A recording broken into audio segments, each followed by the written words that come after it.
Hi everyone, and welcome to our video on refundable bonds. These can be used to generate an additional charge to a guest for items such as key deposits, for us just to hold on to until they return their key, or keep if they happen to have a bad memory. In order for you to start charging for key deposits and security bonds, you must have a GL account that is set up to be refundable, and also an inventory item to track the different types of bonds or deposits that you might request from your guests. If we go to our menu search, we can locate our GL accounts. This will load a list of existing GL accounts that have been created in our system, used to raise and record where our revenue goes.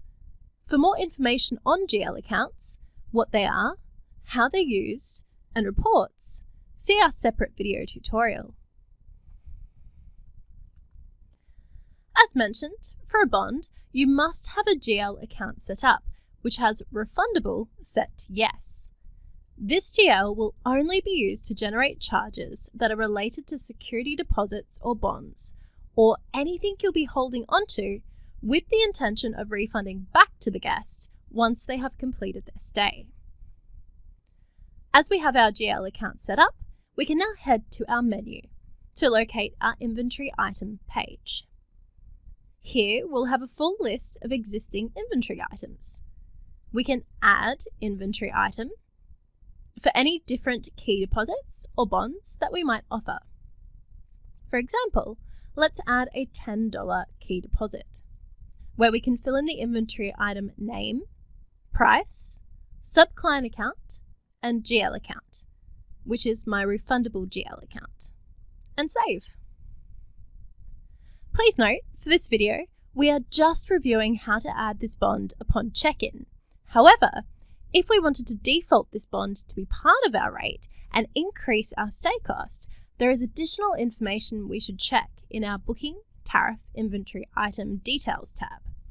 View Knowledge Base if you'd like steps on how to do this instead.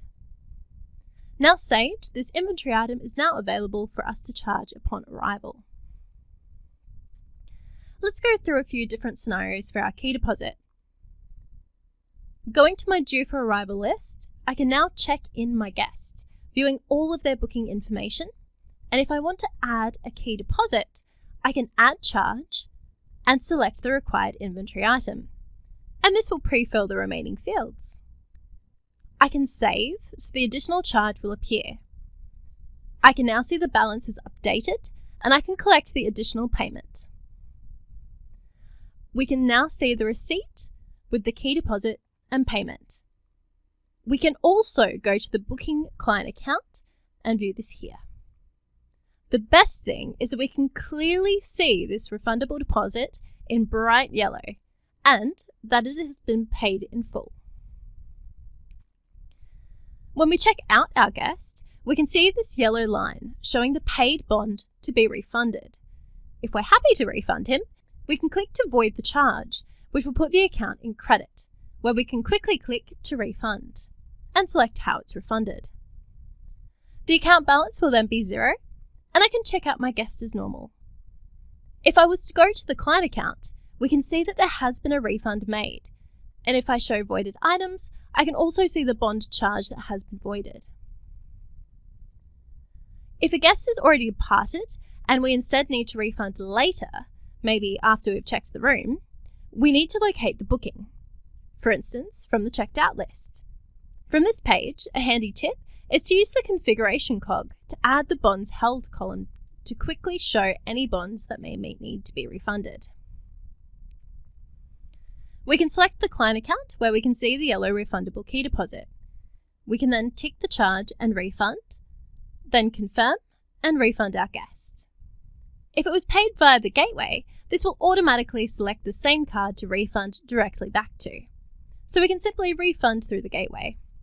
The receipt will then appear where you have the option to print or email this to your guest if required. Now, if the guest has lost their key and we are instead keeping the deposit to pay for a new key, we need to replace the refundable bond with a charge for a key replacement. To do this, we void the key deposit, as we're no longer charging something refundable, and create a new charge for key replacement to reflect that we are now absorbing these funds.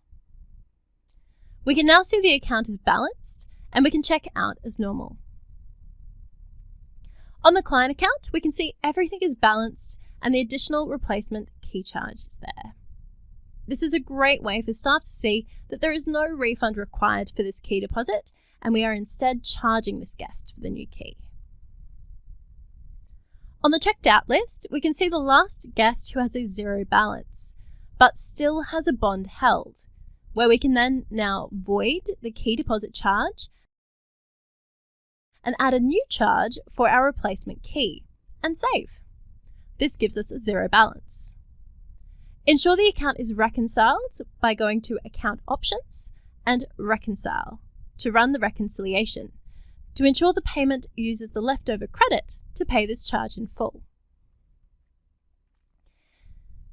If we want to run a report to see which accounts still have refundable bonds on them, we can use our Deposits Held report.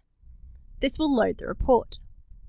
We can use the advanced setting to view the deposit type of bonds still being held, to just look at the refundable charges held within. The deposit option is referring to deposits for future bookings, which may be towards accommodation. We can then run the report to view all descriptions, due dates, arrival dates, deposit requests, and how much we're still holding. The handy thing is we can simply click straight into any of these client accounts to complete our refund by clicking the charge and selecting refund, or clicking the charge and selecting void if they've lost the key. I hope you've learnt some handy tips and tricks. For more information on this feature, simply click the question mark button on the top right to view our helpful knowledge base for detailed step-by-step guides. And if you have any suggestions for our next video, email marketing@newbook.cloud.